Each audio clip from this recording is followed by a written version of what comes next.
Hey, look, Chair. You doing all right? Yeah. Handy like that.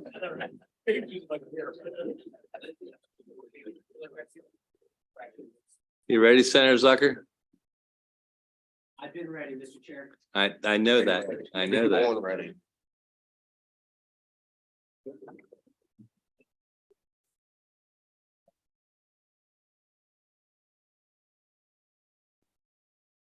Anytime you're ready. Well, thank you very much, Mr. Chairman. It's an honor to be here with the Vice Chairman and also members of the subcommittee, as well as members of the Budget and Taxation Committee. Mr. Chairman, I don't know if you heard me yesterday speak when we kicked off the subcommittee decisions that, you know, it's been the posture of the Senate Budget and Taxation Committee to help people. We're not necessarily in the posture of cutting. We're in the posture of trying to do what we can to help people across the state. And even though we said yesterday that the budget might not be have the capacity that it's been in the past, we've still tried to take a statewide approach, and I believe this budget will reflect a statewide approach of us helping people to in some ways a very, very meaningful extent. But obviously nothing in the General Assembly or in life could be done alone. So I wanted to again recognize Vice Chair Corey McCray, as well as the other senators from the subcommittee, Senator Paul Quarterman, Senator Sarah Elfreth, Senator J.B. Jennings, Senator Nancy King, Senator Jim Rosapap. And Mr. Chairman, I know you're not necessarily a member of the subcommittee, but Chair Gazzoni, certainly appreciate, you know, you're making a difference here too.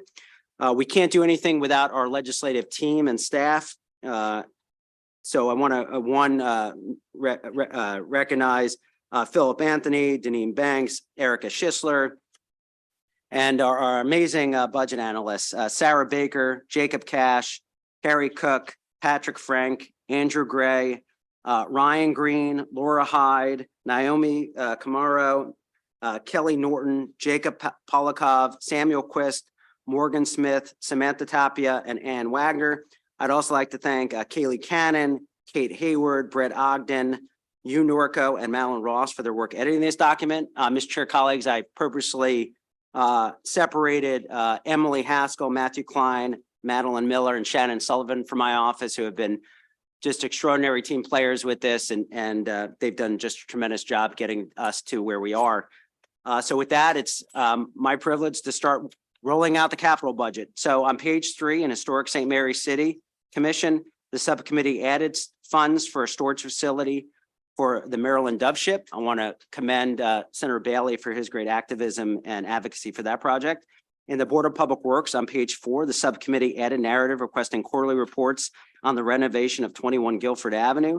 The subcommittee also added funds to renovate the Treasury building, and that's on page 5. That was at the request of the Comptroller and the State Treasurer. On page 6, in the Judiciary, the subcommittee reduced bond funding for the new Courts of Appeal building. And again, Mr. Chair, just to reemphasize, we're not in the position of necessarily cutting, but if there's if something is overfunded and it's duplicative, we'll make sure that it's funded at the appropriate amount, but that it is funded. And that's what happened here. In the Military Department on page 7, the subcommittee added funding for the Free State Challenge Academy project. In the Interagency Commission on School Construction on page 11, the subcommittee adopted narrative requesting a report on high school athletic facilities. On page 12, the subcommittee deleted funding for the public school construction program, which is fully funded instead in the operating budget with general funds.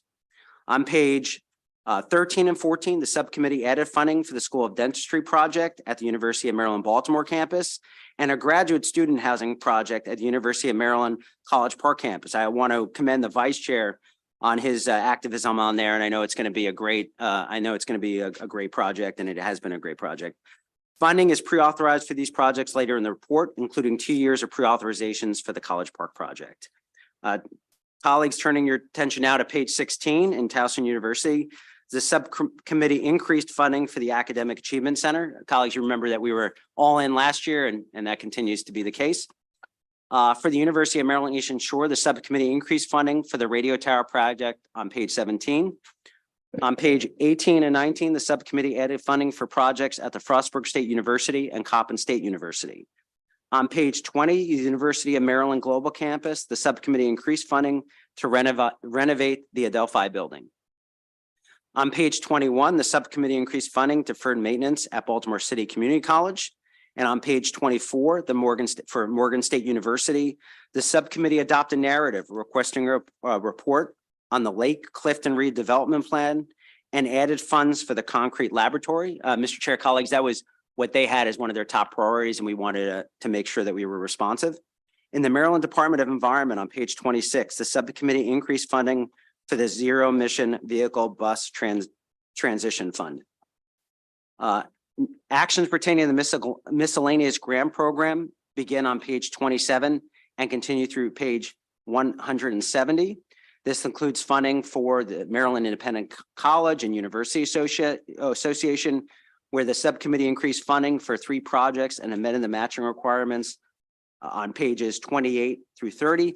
Just to note, colleagues, that because of our capacity, some projects were funded at certain amounts, but it might be split between what we have as legislative bond initiatives, Senate legislative bond initiatives, as well as miscellaneous. So if you have any questions, please feel free to ask me offline if you wish, or here, but I'd rather offline. No, I'm kidding, but we'll continue.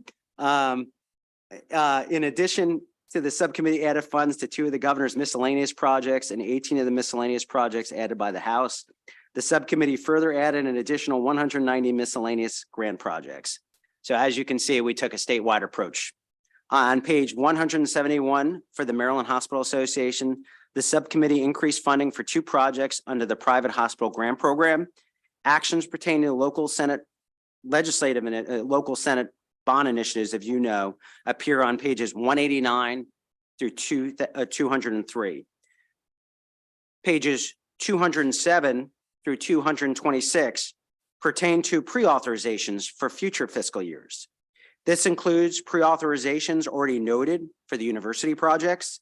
The subcommittee also added 2 pre-authorizations for the Women's Pre-Release Center in the Department of Public Safety and Correctional Service. So what we did there is we put in $2.5 million for FY25 and $2.5 million for FY26, making sure that we extend the commitment of the state. And that can be found on page 207 and 222 through 222. On page 209, the subcommittee increased a pre-authorization for a University of Maryland medical system project. For miscellaneous projects, the subcommittee increased 1 pre-authorization and added 26 additional pre-authorizations. Colleagues, upon further request, and certainly with the advice and counsel of Senator Bailey, we just wanted to modify one of an actions taken by the House of Delegates for the Anne Marie Sculpture Garden and take $25,000 from that and move it to the St. Mary's Fort to 400 Commission Phase 2.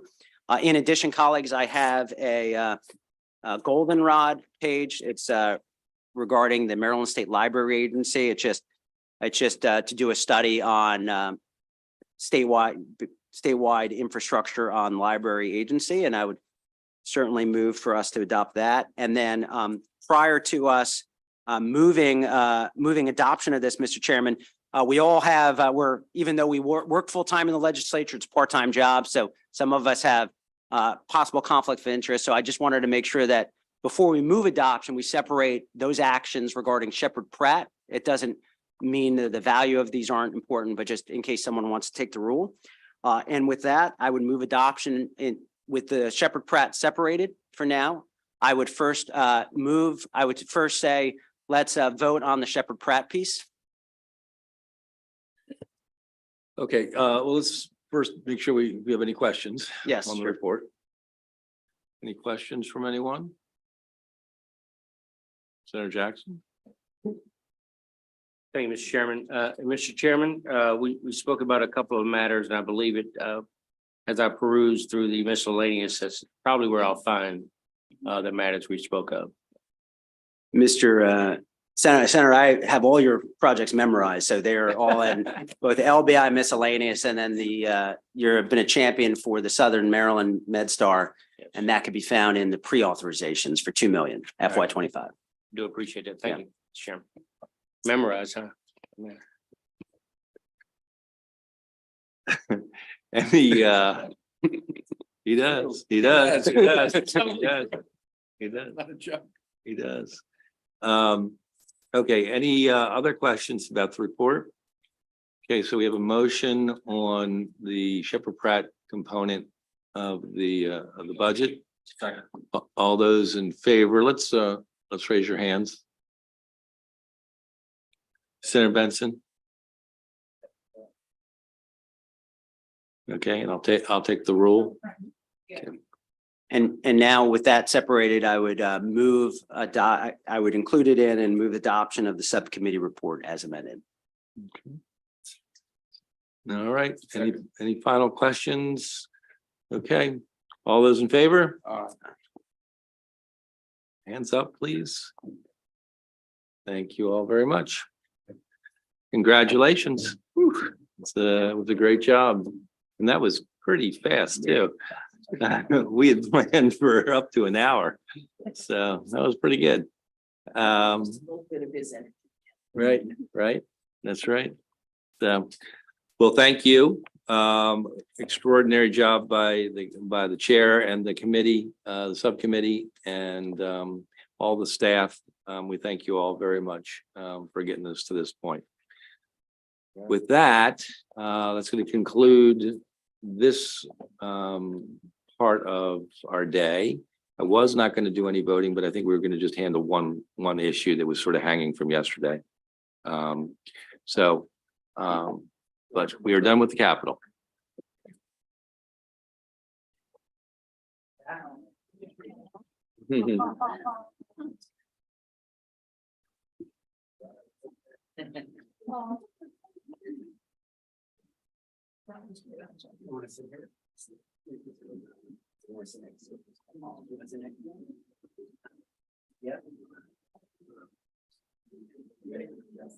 Oh, is that the one that we met? Okay, it's the collated one. Okay.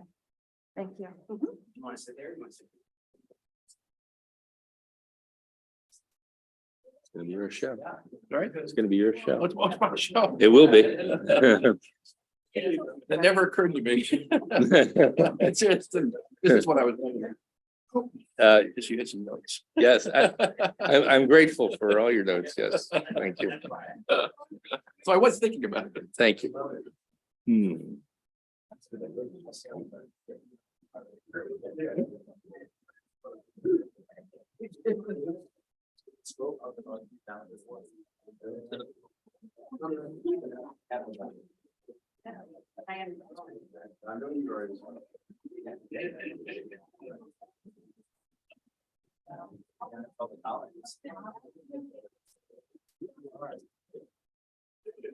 This is all just about one bill that you just handed me. Yes, yeah, this is me, separate from this. But this is all just about one bill, though. Yes, Okay. that's great. The cross fund. Yeah. The cross fund didn't go anywhere. Yes, Gotcha. Okay, everybody, just a little business that was left over from yesterday. We had a lot of discussion about House Bill 1219, the Educator Shortage Reduction Act. And I think we've had a little more information provided, and the vice chair has dug in deep, as he does sometimes, to figure out where we might be. So, Okay. Erica? Yeah, so just on your desk, you have, it's the same reprint, but this time I put comments next to the various things that are changing to walk you through it.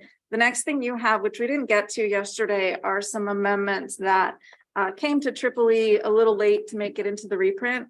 And in fact, they didn't adopt these amendments, so they're hoping that you all could, and then they just concur and then move it to the House. So those are marked up as well. So where we left it was talking about the three things that could potentially impact the cost. The first thing is the existing teacher fellowship one. And that is on, well, actually, let me back up. If you go to bill page 12 of the reprint, this deals with the existing loan assistance repayment program that's usually for teachers and professionals. They're expanding it to be used for mental health professionals as well for loan assistance repayment.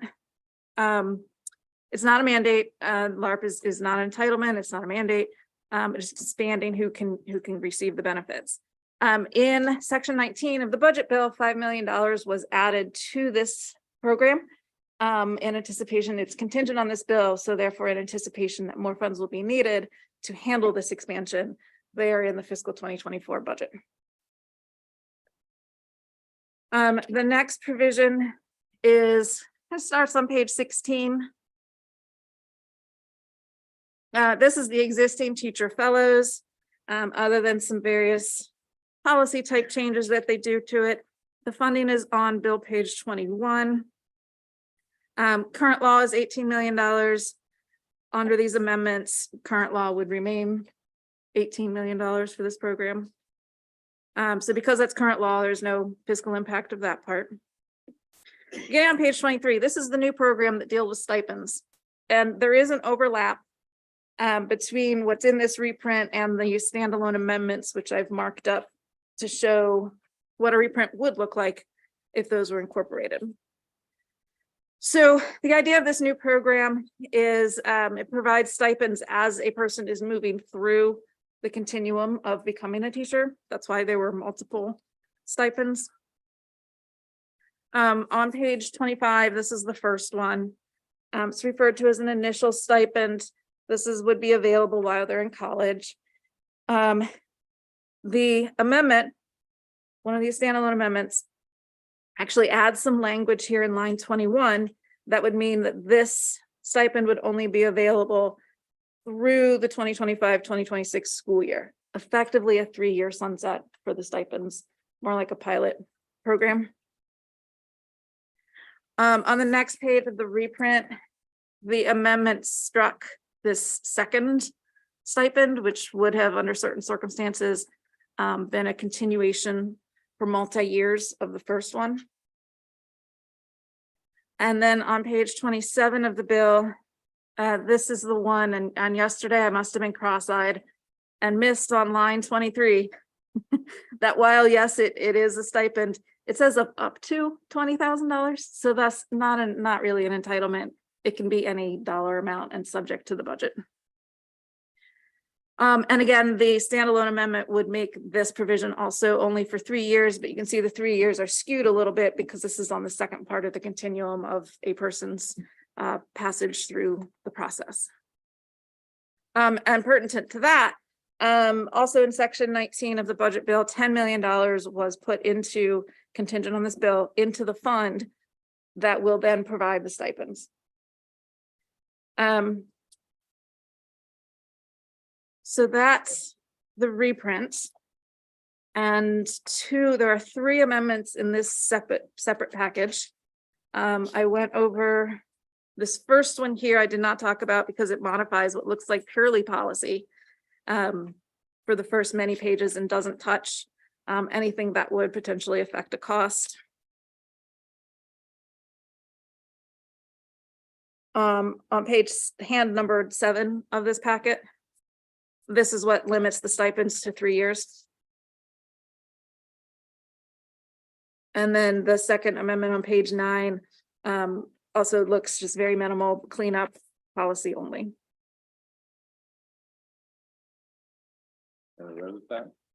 Yeah, thank you. Thank you, Mr. Chairman, and thanks very much to Erica for her deep dive on this, because there are a lot of moving parts and we were a little confused yesterday. At least I was a little confused yesterday. So she really helped sort this out. I also had the opportunity to talk both with the administration and with the chairs of the appropriations and Ways and Means committees about kind of what they were trying to get at and how they saw it coming together. And the bottom line is we got a big problem. This is a first step series of relatively small solutions. When you talk about a pilot program, it really is a pilot program. And as a result, the fiscal cost is not very great because it'll be a small number, a small cohort, one cohort. They're going to see how it works. The other provisions, make some improvements in the other programs, but everyone kind of emphasized that this was the beginning of an effort, not the end of an effort to try to have a strategy to address the teacher shortage. So with all of that, I'm very supportive of it. I would move the amendments that were provided to us to begin with. Question. Yeah. Chairman, I guess it dovetails on what you just said. I mean, one of my questions is, do we anticipate that there would be too many people for the amount of money we're providing for stipends or no? It's almost the reverse. Okay. So we're And likely to have the too much. fiscal note is very sophisticated. It's one of the most sophisticated fiscal notes I've ever read that really estimates based on some real hard numbers.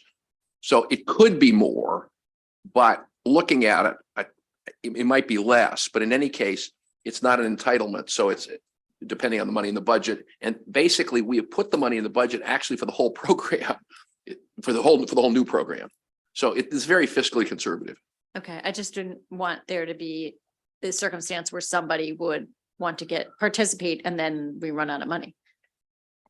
Yeah, I mean, you can look at Exhibit 2 is what summarizes kind of the money with the stipends. It does break it out by a couple of different years. But then it does provide a cumulative stipend payment. This is in the fiscal note on page 15 of the fiscal note. Thank you. And also, if I could just add, given that it's based on money put in the budget, if next year, the year after, it looks like this is going gangbusters, we need some more money, the opportunity to add some more money. Senator Corbin? Thank you. So Erica, the 2 pages, 26 and 27, which really focuses on the stipends.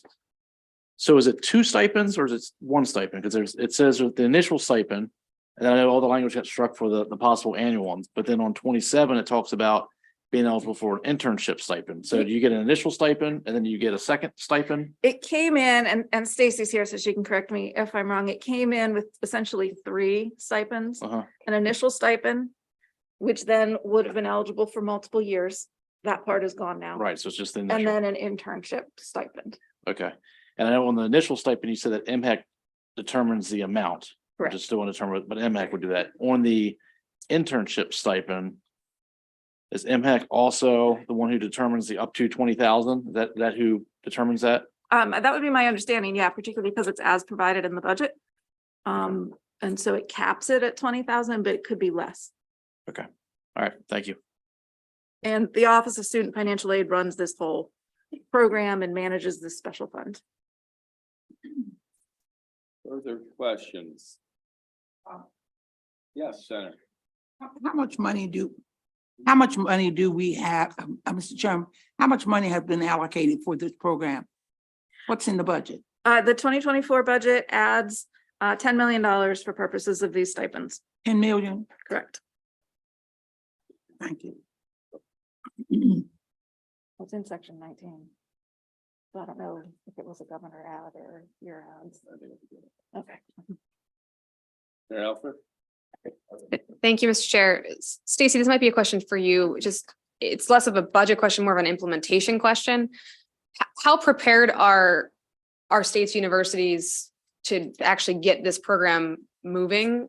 Because it is such a short turnaround based on the timelines of the stipends. How engaged have they been in this process, and are they ready to kind of connect both education and non-education majors to these programs? Well, the way that the eligibility is written, it only falls to essentially 2 higher education institutions. That would be, let's see, there's 2 community colleges or 3, Allegheny, Hagerstown, and Warwick. And then for public 4 years, it's the HBCUs are the only institutions that qualify under this bill. Okay, thank you. Amendment that was made in the Senate committee, because as it came out of the House, University of Baltimore was in there, is that right? Right, but they don't have a teacher preparation program, so they essentially Oh, would not have. I see. So I understand. Thank you. So it's essentially it's a feeder program, if you want to look at it that way. And we've been advised that you cannot put, something that specific in the law, so that the definition of eligible institution was written this way to essentially exclude more than to include. So we have a motion on the table for the amendments. All those in favor of the amendments we've been discussing? Aye. Opposed? Okay. On the bill as amended. All those in favor? Aye. Opposed? Okay. That is it. Beautiful day out there. Thank you, Stacy.